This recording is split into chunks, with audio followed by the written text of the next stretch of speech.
Can you believe that 40 years later, about to play one of the biggest gigs that you'll have ever played, people still really want to be there? First of all, what a delight. It's just great. When you look down all the dates, Chile, Mexico, Brazil, Argentina, but you look down the list and the one at just Glasgow, just, you know. Is that the one you're most excited about? It's your hometown, the place that made us, and we've not been outdoor in Glasgow for 40 years, nearly 40 years. So we're under pressure to make it special. This year is the anniversary of that album, Once Upon a Time, and we've never played that album. I mean, the artwork, the poster for it is in its entirety. I always kind of, when I see that, I think that sounds a bit long-winded, but thankfully it's a very upbeat, focused 8 songs, boom, boom, boom. We've never played it, and we don't have any other plans to play it anywhere else. It's unique, certainly a premiere, and I think for people coming along, certainly people that grew up with the band back in the day, hopefully we can evoke the same feelings as when that music was in the air back 40 years ago. Are you from a musical family? Funny enough, well, I tell the story because my dad, who miss him dearly, passed away I remember asking him, I said, how come none of your family played the guitar? And he went, oh, your granny bought me a guitar. She was very keen, but I said, well, what happened? You never told me you played the guitar. I hit your Uncle Terry out of Headway a few days later, so that was the end of that. So the answer is no, I'm not from a musical family. When was the moment where you were saying it was unlikely it was going to happen that you thought, oh, actually it is likely, this is happening? I mean, I do remember, and it might be quite an obvious thing to say, is this year is quite a lot of anniversaries for Simple Minds, but it's also the anniversary of Live Aid, which I think most people was probably the most iconic rock gig ever. Absolutely. And of course, Simple Minds took part in that. We were in Philadelphia. With some very questionable trousers. Very questionable trousers. We knew it was a big deal, but the magnitude of it all perhaps hadn't quite hit us until our manager, the time Bruce Finlay, I remember him saying something along the lines of, this is your Everest moment.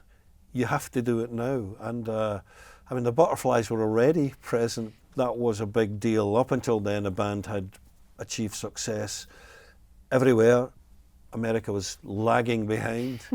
And that was our chance to go kind of through the door into the big league there with that album. You're saying more than 3,000 gigs. What are the kind of standout ones for you off the top of your head? Funny enough, when you talk about the standout gigs, people talk about the sort of landmark gigs, of course, and I just did. We Live Aid and talk about playing in Ibrox, just across the road for Bellahouston. Sometimes going up to the Isle of Skye Hotel in Perth when there was 2 men and a dog, and back in the day, but the dog liked it as well as the men. It's the sort of oxygen we needed then. Some of those back road, middle of nowhere, where you were learning your trade, they were all valuable. And now you split your time between home and your other home, which is in Sicily. I don't know how my parents managed to cobble the money together, but they did. And Holyrood at that time, sometimes the schools would go to Germany or France or Portugal, but this was a trip to Italy. And don't get me wrong, I loved growing up in Glasgow, loved it. But I remember getting off the plane in Sicily and thinking, the world's in colour.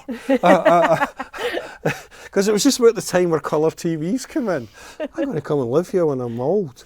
And, well, I'm old. And so I went and lived there. I mean, it's funny how you get these ideas in your head, but probably 20 years ago, so things were looking a wee bit ropey for Simple Minds, and I thought I would have a gap here. I'm going to go there and get the language and see what pans out. And Sicily's been a big part of my life ever since then, and more recently Charlie's as well. He was always in Rome. When he speaks Italian, he speaks with a Roman accent. I speak with a Sicilian accent, we've been told. I can tell that the people have welcomed you with open arms over there as well. They have. They've been great. And I think the locals kind of believe how much we love it. We love it more than they do. You get that thing when you're from a place, yeah, whatever.